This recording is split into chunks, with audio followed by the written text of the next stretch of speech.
Hi നമസ്കാരം. നിങ്ങൾ എപ്പോഴെങ്കിലും ആലോചിച്ചിട്ടുണ്ടോ, നമ്മളൊരു മെസ്സേജ് അയക്കുമ്പോൾ ഒരു സെക്കൻഡിനുള്ളിൽ അതെങ്ങനെ ലോകത്തിന്റെ മറ്റേ അറ്റത്തുള്ള നമ്മുടെ സുഹൃത്തിന്റെ ഫോണിൽ എത്തുന്നുവെന്ന്? ഇതൊരു മാജിക്കൊന്നുമല്ല കേട്ടോ. ഇതിന്റെ പിന്നിൽ OSI മോഡൽ എന്ന് പറയുന്ന 7 നിയമങ്ങളുണ്ട്. അപ്പോൾ ഇന്ന് നമ്മൾ ഈ 7 ലെയറുകളിലൂടെ ഒരു യാത്ര പോയി ഇന്റർനെറ്റ് ശരിക്കും എങ്ങനെയാണ് വർക്ക് ചെയ്യുന്നതെന്ന് സിമ്പിളായിട്ട് മനസ്സിലാക്കാൻ പോവുകയാണ്. അതെ, ഇതൊരു മാന്ത്രിക വിദ്യയൊന്നുമല്ല. ശരിക്കും പറഞ്ഞാൽ കമ്പ്യൂട്ടറുകൾ തമ്മിൽ സംസാരിക്കാൻ വേണ്ടി എല്ലാവരും ഒരുപോലെ ഫോളോ ചെയ്യുന്ന ഒരു റെസിപ്പി ബുക്ക് പോലെയാണിത്.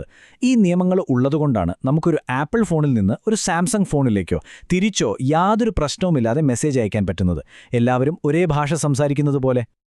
ഇതൊന്ന് എളുപ്പത്തിൽ മനസ്സിലാക്കാൻ നമുക്കൊരു ഉദാഹരണമെടുക്കാം. ഒരു പാക്കേജ് അയക്കുന്നത് പോലെ ഇതിനെ ഒന്ന് ചിന്തിച്ചു നോക്കൂ. നമുക്ക് ഒരുമിച്ച് ഒരു സുഹൃത്തിന് ഒരു ലെഗോ കോട്ട പാഴ്സലായി അയച്ചാലോ? ഈ ഒരു ചെറിയ കഥയിലൂടെ പോകുമ്പോൾ ഓരോ ലെയറും എന്താണ് ചെയ്യുന്നതെന്ന് നമുക്ക് സിമ്പിളായിട്ട് പിടികിട്ടും. റെഡിയല്ലേ? ഓക്കെ, അപ്പോൾ നമ്മുടെ ഈ ഡിജിറ്റൽ പാക്കേജിൻ്റെ യാത്ര തുടങ്ങാൻ പോവുകയാണ്. നമ്മൾ സ്റ്റാർട്ട് ചെയ്യുന്നത് ഏറ്റവും മുകളിൽ നിന്നാണ്. അതായത് നമ്മൾ യൂസേഴ്സ് നേരിട്ട് കാണുകയും ഉപയോഗിക്കുകയും ചെയ്യുന്ന ലെയറുകളിൽ നിന്ന്. അപ്പോൾ ഇതാ ലെയർ നമ്പർ 7. ഇതാണ് OSI മോഡലിൻ്റെ ഏറ്റവും മുകളിലുള്ള ലെയർ. ഇതിനെയാണ് നമ്മൾ ആപ്ലിക്കേഷൻ ലെയർ എന്ന് വിളിക്കുന്നത്. നമ്മൾ യൂസേഴ്സ് കാണുന്നതും തൊടുന്നതും ഉപയോഗിക്കുന്നതുമൊക്കെ ഈ ലെയറാണ്. സിമ്പിളായി പറഞ്ഞാൽ, നിങ്ങൾ ഗൂഗിൾ ക്രോം തുറക്കുമ്പോഴോ ഒരു ഇമെയിൽ ടൈപ്പ് ചെയ്യുമ്പോഴോ അല്ലെങ്കിൽ ഒരു സൂം കോൾ ചെയ്യുമ്പോഴൊക്കെ നിങ്ങൾ ഈ ആപ്ലിക്കേഷൻ ലെയറുമായിട്ടാണ് സംസാരിക്കുന്നത്. നമ്മുടെ ലെഗോ കോട്ടയുടെ കഥയിലേക്ക് വന്നാൽ, എനിക്ക് ഈ കോട്ട അയക്കണം എന്ന് നിങ്ങൾ തീരുമാനിക്കുന്ന ആ നിമിഷമില്ലേ, അതാണ് ഈ ലെയർ. ഏത് ആപ്പ് ഉപയോഗിക്കണം, എന്തയക്കണം എന്നൊക്കെയുള്ള തീരുമാനങ്ങൾ എടുക്കുന്നത് ഇവിടെയാണ്. ഓക്കെ, അടുത്തത് ലെയർ 6. ഇതിന്റെ പേരാണ് പ്രസന്റേഷൻ ലെയർ. ഇവിടെയാണ് നമ്മൾ നമ്മുടെ ലെഗോ കോട്ടയെ ശരിക്കും യാത്രയ്ക്ക് വേണ്ടി ഒരുക്കുന്നത്. ഇത് വെറുതെ പാക്ക് ചെയ്യുക മാത്രമല്ല കേട്ടോ, നമ്മുടെ പാക്കേജിനെ സുരക്ഷിതമാക്കുകയും മറ്റേ അറ്റത്തുള്ള കമ്പ്യൂട്ടറിനെ മനസ്സിലാകുന്ന ഒരു ഭാഷയിലേക്ക് മാറ്റുകയും ഒക്കെ ചെയ്യുന്നത് ഇവിടെയാണ്. ഇവിടെ വെച്ചാണ് ഡാറ്റ എൻക്രിപ്റ്റ് ചെയ്യുന്നത്. അതായത് അതിനെ ഒരു രഹസ്യ കോഡാക്കി മാറ്റുന്നു.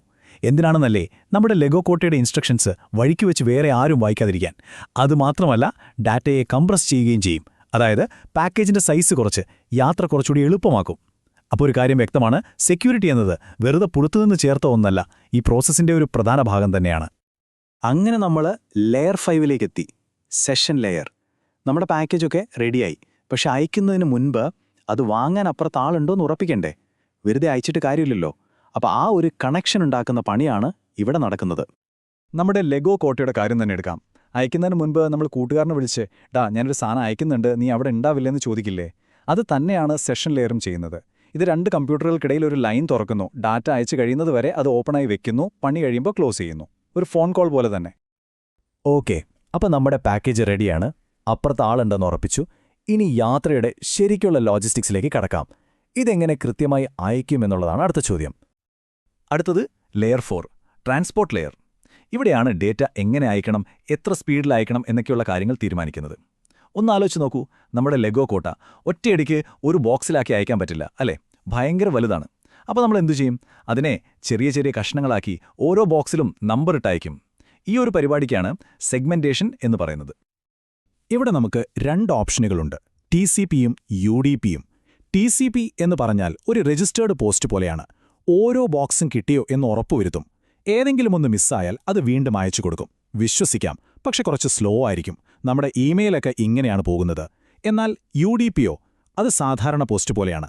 വളരെ വേഗത്തിൽ ബോക്സുകളങ്ങ് അയക്കും. പക്ഷേ ചിലപ്പോൾ ചിലതൊക്കെ വഴിയിൽ നഷ്ടപ്പെട്ടു പോയേക്കാം. ലൈവ് വീഡിയോ സ്ട്രീം ചെയ്യുമ്പോഴൊക്കെ ഇത് മതി. കാരണം 1-2 ഫ്രെയിം പോയാലും വലിയ പ്രശ്നമൊന്നും വരില്ലല്ലോ. അപ്പോൾ ഇതുവരെ എന്തായെന്ന് നോക്കിയാലോ? നമ്മുടെ ലെഗോ കോട്ട അയക്കാൻ നമ്മൾ തീരുമാനിച്ചു. അതിനെ ഒരു രഹസ്യ കോഡാക്കി മാറ്റി. കൂട്ടുകാരനെ വിളിച്ച് കണക്ഷൻ ഉറപ്പിച്ചു. എന്നിട്ട് അതിനെ നമ്പറിട്ട കുറേ ചെറിയ ബോക്സുകളാക്കി. കൊള്ളാം.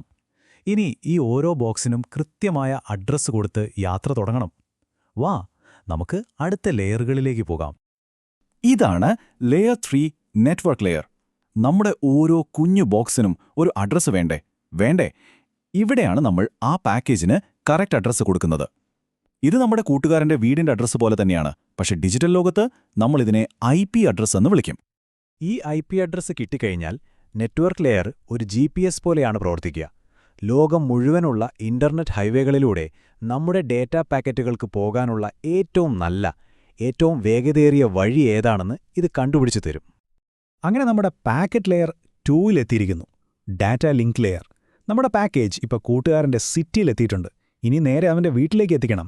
ഇതിനെയാണ് നമ്മൾ ലാസ്റ്റ് മൈൽ ഡെലിവറി എന്ന് പറയുന്നത്. ഇവിടെയാണ് IP അഡ്രസ്സും MAC അഡ്രസ്സും തമ്മിലുള്ള വ്യത്യാസം നമ്മൾ മനസ്സിലാക്കേണ്ടത്. IP അഡ്രസ്സ് എന്ന് പറയുന്നത് നിങ്ങളുടെ കൂട്ടുകാരൻ്റെ വീടിൻ്റെ അഡ്രസ്സാണ്. പക്ഷേ ആ വീട്ടിൽ തന്നെ പല ഡിവൈസുകൾ കാണില്ലേ? ഫോൺ, ലാപ്ടോപ്പ്, ടാബ്ലറ്റ്, അങ്ങനെ. ഈ MAC അഡ്രസ്സ് എന്ന് പറയുന്നത് ഇതിൽ ഓരോ ഡിവൈസിനും മാത്രമുള്ള ഒരു യൂണീക്ക് നമ്പറാണ്. ഒരു പോസ്റ്റ് ബോക്സിന് സ്വന്തമായി ഒരു നമ്പർ ഉള്ളതുപോലെ. അപ്പോൾ ഡേറ്റ ലിങ്ക് ലെയർ ഈ MAC അഡ്രസ്സ് നോക്കി പാക്കേജ് കൃത്യമായി ഫോണിലേക്ക് തന്നെയാണോ പോകേണ്ടത് എന്ന് ഉറപ്പുവരുത്തും. അപ്പോൾ നമ്മൾ ഏറ്റവും താഴത്തെ ലെയറിലേക്ക് എത്തിയിരിക്കുകയാണ്. ഇവിടെ വെച്ചാണ് ഈ ഡിജിറ്റൽ ഇൻഫർമേഷനെല്ലാം ഒരു റിയൽ സിഗ്നലായി മാറാൻ പോകുന്നത്. അതായത് ഇതിനൊരു ഫിസിക്കൽ രൂപം കൈവരാൻ പോകുന്നു. അങ്ങനെ നമ്മുടെ യാത്രയുടെ അവസാന സ്റ്റോപ്പിൽ ഏറ്റവും താഴത്തെ ലെയറിൽ നമ്മളെത്തി. Layer 1 physical layer. ഇവിടെയാണ് ഈ ഡിജിറ്റൽ ലോകം നമ്മുടെ യഥാർത്ഥ ഭൗതിക ലോകവുമായി കണക്റ്റ് ആകുന്നത്. നമ്മുടെ ലെഗോ കോട്ടയെ കൊണ്ടുപോകുന്ന റോഡും ട്രക്കും വയറുകളുമൊക്കെയാണ് സത്യത്തിൽ ഈ ലെയർ. കമ്പ്യൂട്ടറിന്റെ ഭാഷയിൽ പറഞ്ഞാൽ ഇത് ഈഥർനെറ്റ് കേബിളുകളാണ്, ഫൈബർ ഓപ്റ്റിക് കേബിളുകളാണ്, അല്ലെങ്കിൽ നമ്മുടെ വൈഫൈ സിഗ്നലുകളാണ്. നമ്മുടെ ഡേറ്റ മുഴുവനിപ്പോൾ 1-0 എന്ന രൂപത്തിലായി. ഇത് ഇലക്ട്രിക് സിഗ്നലുകളായോ ലൈറ്റ് വേവുകളായോ ഒക്കെ ഈ കേബിളുകളിലൂടെ ലൈറ്റിന്റെ സ്പീഡിലങ്ങ് പാഞ്ഞുപോകും. കുറേ കാര്യങ്ങൾ നമ്മൾ പറഞ്ഞു അല്ലേ? അപ്പോൾ ഈ 7 ലെയറുകളിലൂടെയുള്ള നമ്മുടെ യാത്ര നമുക്ക് പെട്ടെന്നൊന്ന് ഓടിച്ചു നോക്കാം. ഇവിടെ നോക്കൂ, നമ്മുടെ ലെഗോ കോട്ടയുടെ മുഴുവൻ യാത്രയും ഒറ്റ നോട്ടത്തിൽ കാണാം.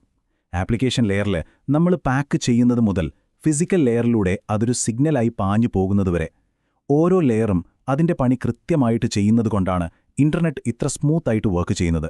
ശരിക്കും ഒരു അടിപൊളി ടീം വർക്ക് അല്ലേ?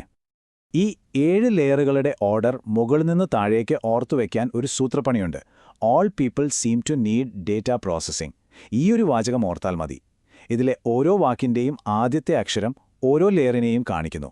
Application, presentation, session, transport, network, data link, പിന്നെ ഫിസിക്കൽ. എളുപ്പമല്ലേ?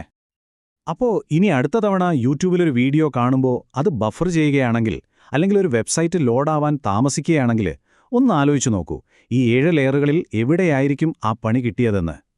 OS മോഡലിനെക്കുറിച്ചുള്ള ഈ ഒരു ചെറിയ വിവരണം നിങ്ങൾക്ക് ഉപകാരപ്പെട്ടു എന്ന് വിശ്വസിക്കുന്നു. അടുത്തൊരു വിഷയവുമായി വീണ്ടും കാണാം. നന്ദി.